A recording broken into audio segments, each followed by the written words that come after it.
You brought up the point earlier about how girls sometimes dress in a way that provokes sex from guys, or the thought of it in their minds. But a lot of times girls don't realize this. One girl pointed out to me, she said, a lot of girls don't dress for guys. They dress for other girls. Right. It's like a competition. Yeah. You know, so if you show up at a party and a girl's wearing the same thing you are, they get like catty, like, yeah, you look better than that than I do. You know, guys aren't like that. You know, if Justin and I had the same shirt on today, he's like, hey, we got the same shirt, we're twins, yeah, how cool. You know, and so girls' psychology of fashion and of dress is very different than guys, and their attractions are very different. Like, if I were wearing shorts today, you know, how many times do you think you've been looking at my legs? He's got some pretty cute legs. You know, I mean, no, it's not even gonna cross your mind. Yet if a girl's sitting in front of me with shorts, the legs, it's beautiful, the man's visually attracted. It's why Pope John Paul II said for women to understand modesty, they must first have an insight into the male psychology, that we're wired very differently than you are. And if you really want a guy to love you for your intelligence, your personality, who you are as a person, do your outfits distract him from that? Or do they invite him to think about more than just your body? Because if a woman dresses in some like a t-shirt that could fit well on a 3-year-old, you know, and then she's complaining that guys don't respect her, she's being her own worst enemy. And she said, well, I should be able to dress however I want and guys should treat me respectfully. True. You could be a stripper and guys should treat you respectfully. But the fact is, when you dress in a certain way, like you look at prostitutes in the 1960s, in the 50s, they dated like women dress going to church today. And the problem is, people say, well, fashions have changed. That's true, but men's minds have not. Now, I was in Mass the other day, and a girl was wearing one of these new shirts that's supposedly fashionable. It's basically a negligee, and it's basically like a satin-looking thing with little ruffles on the edges. And like 15 years ago, that was underwear, and now they're wearing it to go up to get communion. And you're sitting there in Mass behind these people, and you're just wondering, yeah, I don't care if fashion's changed. Men do not change. And when we see that, we think of you as simply a collection of body parts. And if you truly long in your heart to be loved for them more than just your body, why aren't you sending me the invitation to invite me to think of you like that? And so for a girl, she's got to understand that girls have so much power in just the way they dress. They don't even need to say a word. They have, but a culture of like immodest women will necessarily be a culture of uncommitted men.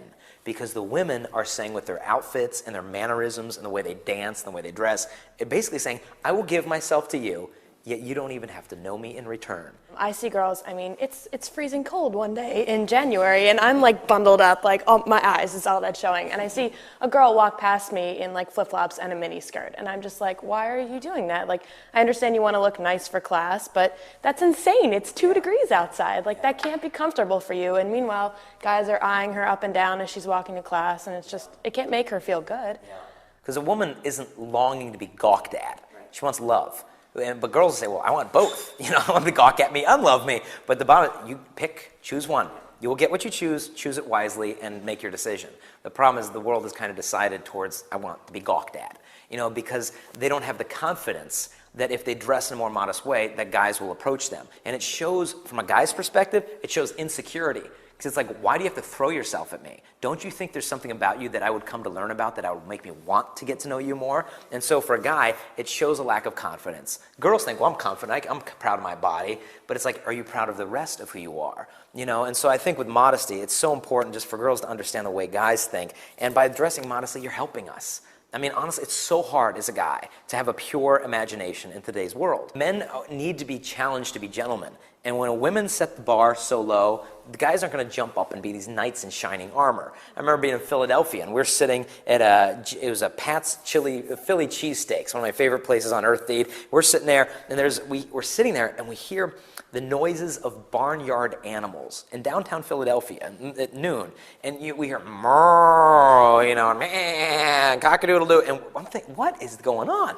And we looked around the corner, and sure enough, there was a table with about 4 or 5 middle-aged Italian men sitting on a picnic table, mooing to any woman who would walk by, or making the sounds of billy goats or roosters or chickens, like any type of barnyard animal. They could relate to the woman with that information, I guess. And the women would walk by and roll their eyes, and you know, it was funny. I admit, I had to laugh. I mean, it was you know, but it was funny that they couldn't relate to women in a more interesting way. That was their way of saying, you know, you know, I like you, you know, moo, you know, and the women in this culture have just got to be to the point where you got to be kind of sick of it. You know, I think women universally are pretty sick of it. You know, it's like, and when you go out looking for guys to look at you like that, it's like you want to be fed by something, but it's like trying to be fed by cotton candy. You know, it looks great, you know, it looks like I'm eating a lot, but it's just malnourished. We taste it and then it disappears. You know, and so like a Britney Spears outfit to me is like, it's like a firework. Everybody's gonna look, but then everybody just looks away. You know, it's done. She's gone. It's over. A woman who's modest is like a candle. You know, there's something more mysterious about it. There's something more illuminating and warm and radiating. Like she has like humility of the body. Humility is the proper attitude towards greatness. And I think modesty is the proper attitude towards a woman's body. Greatness.